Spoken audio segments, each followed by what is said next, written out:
ঢাকার কারওয়ান বাজারে অনেক শ্রমজীবী মানুষের একজন মুহাম্মদ ইউনুস। বলতে গেলে সারাদিনই তার এখানেই কাটে। কাজ করতে করতে ক্লান্ত হয়ে পড়লে কারওয়ান বাজারেই কোথাও বসে বিশ্রাম নিয়ে নেন।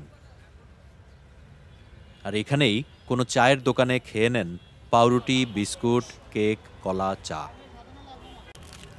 আগের চেয়ে এখন দাম অনেক বেশি। শুধু দামই বাড়েনি, রুটি, বিস্কুট, কেক বা বাটার বানের আকারও আগের চেয়ে অনেক ছোট হয়ে গেছে। ফলে তার এখন ক্ষুধা মিটাতে আগের মতো একটি রুটিতে হয় না, খরচও বেড়ে গেছে। এখন তো ছোট, এখন 3টা খাইলেও হয় না, 10 টাকা দাম। আগে ছিল 5 টাকা, এখন 3টা খাইলে 30 টাকা লাগে। একটা বড় ছিল, আগে বড় ছিল, এখন ওই ছোট, এই সবই ছোট। ওই বিস্কুটও ছোট করছে।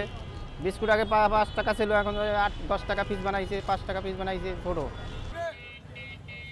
কারওয়ান বাজারে আরও অনেক মানুষের ভরসা এই চায়ের দোকান, তাদের খাবারের জায়গা এইসব দোকান।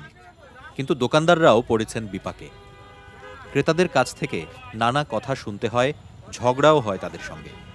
তো কোম্পানিওয়ালারা এটা তো রেট নিয়ে জায়গা, তাহলে আমরা কি করবো? আমরা এদেরকে বলি যে আগে থেকে রুটি ছিল বড়, এখন রুটি ছোট, এখন রুটির দাম বেশি এগুলো আর রুটিটা ছোট এগুলো। এটা তখন আমরা কাস্টমারের খাওয়াইলে কাস্টমার আমাদের সাথে চিল্লাপাল্লা করে, আমরা তো কাস্টমারের সাথে আমরা জড়াজড়ি করতে পারবো না। তাহলে আপনি আগের মতন জিনিসটা করেন বা একটু স্যাক্রিফাইস করেন। বাংলাদেশে অনেক বড় বড় প্রতিষ্ঠান যেমন এইসব খাদ্যপণ্য উৎপাদন করে, তেমনি অনেক ছোট প্রতিষ্ঠানও আছে। তারা সবাই বলছেন কাঁচামালের দাম বেড়ে যাওয়া এবং নতুন করে 2.5% ভ্যাট এই পরিস্থিতি তৈরি করেছে। আকিজ বেকার্স লিমিটেডের চিফ মার্কেটিং অফিসার স্বীকার করেন, পাউরুটি সহ অনেক পণ্যের আকার ছোট করার কথা।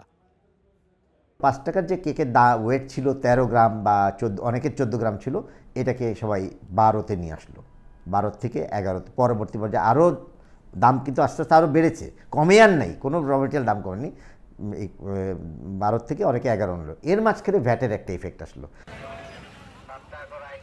বাংলাদেশে এখনও উচ্চ মূল্যস্ফীতি রয়েছে। আগামী বাজেটে এর সঙ্গে ভ্যাট আরও বাড়তে পারে।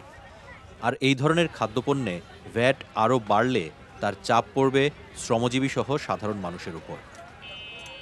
বেকারি পণ্য যেগুলো আছে, বিস্কুট, কেক, এগুলো কিন্তু এখন রাস্তার পাশে সাধারণ মানুষ যখন কাজ করে এসে বসে খান। তো এখন তাদের উপরে জুলুমটা যেন না হয়, সেই জন্যে যথাসম্ভব এই ধরনের পণ্য যেগুলো একটু কম দামের খাদ্যপণ্য, সেগুলোর উপরে বিশেষ করে একদম সাধারণ মানুষ যেগুলো ভোগ করে, ওগুলোর উপরে ভ্যাট যদি 0 করে দেওয়া হয়, অথবা হয়তো 1-2% যদি করা হয়, এটা সবচেয়ে ভালো।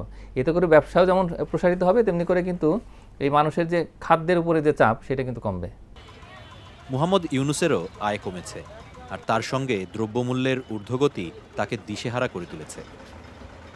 আমাদের ফ্যামিলিতে 4 জন, তাই আমাদের খাওয়ানোর কষ্ট। আগে যখন বেশি খাই, কম খাইতে, এখন টানাই খাইতে হবে। এখন কি কাম কম, কাজ কম আর কি। আগে তো ইনকাম করতাম ধরেন 1000 টাকা, এখন ওই 500 টাকা ইনকাম করা লাগে।